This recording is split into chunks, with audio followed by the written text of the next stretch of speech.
Now it's time to learn how to play the crystal singing bowls. All right, so this guy, he's probably bigger than my head. This is a crystal bowl. So this is made out of crystals, like at a crystal store, right? You go and get crystals. This is what this is made out of. These bowls also come with the little pillow, except these ones are made out of rubber, right? And it also comes with its own mallet, where its mallet is also made out of rubber, or they can be made out of cloth, just like the wooden mallets from the Tibetan bowls. But you don't want to play these with the wooden part because they can easily break. All right, they're very fragile.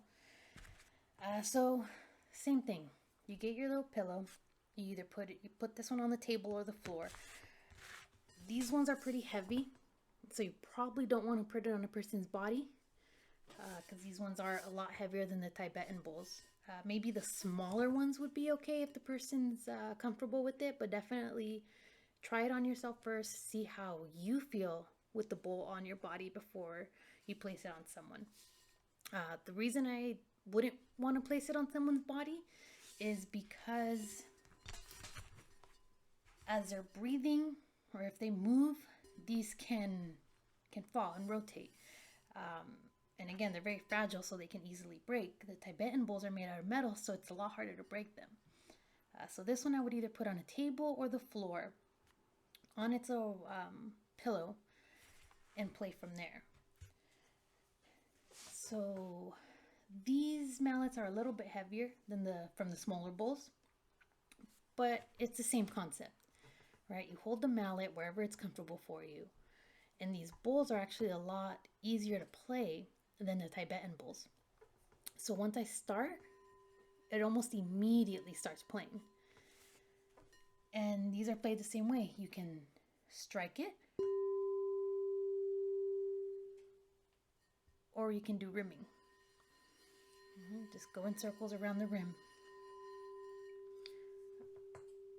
These bowls, again, are very fragile. So if you're playing multiple at a time, you don't want to put them right next to each other because the vibrations of one another might cause them to break. So you want to put some space between them to make sure that they stay intact. This bowl right here specifically has a musical note of G, which is associated with your throat chakra. So when I play this bowl, I'm usually doing it for people that need help expressing themselves. Now, you can get these bowls individually for each chakra. They're also associated with a solfeggio frequency. So this bowl is associated with the G note, meaning it's for the throat chakra, and it's tuned to the solfeggio frequency 741 hertz. So not only am I working with people that have a problem expressing themselves, but the 741 hertz help people to solve their problems, leads to healthier and simpler life. It cleans the cells from toxins, encourages change in your diet, it protects from toxic energies, so on and so forth. So I use this bowl depending on what people want to work on or what I want to work on. Now, my personal preference is that I buy them individually. You can get them in a set. What I don't like about the set is that it's all tuned to that one frequency. So if I would have bought in this on a set, it would have came with about 5 or 6 bowls, and they would have all been tuned to the solfeggio frequency of 741 hertz.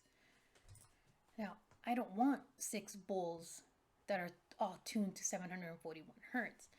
I want each bowl to have a different frequency so I can work on different things or balance someone's chakras. But it is up to you. There are some sets that are that way, and there's some sets that aren't. You just gotta look around and shop around. So it's all about personal preference. All right. But again, these play very easily. They're beautifully made, but they are very fragile.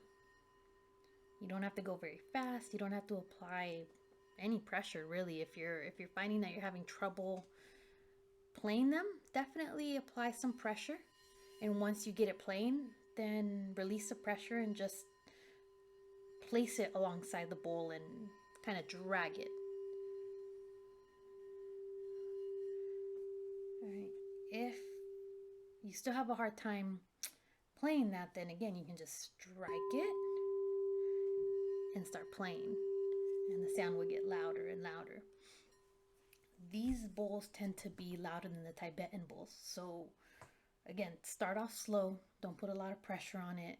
Don't strike it too loudly because it could hurt your ears, especially if you have any bowls placed around someone's head or your head. Start off slow. Start off gentle, and then move up from there. Right? It's all you're learning. So start small and work your way up.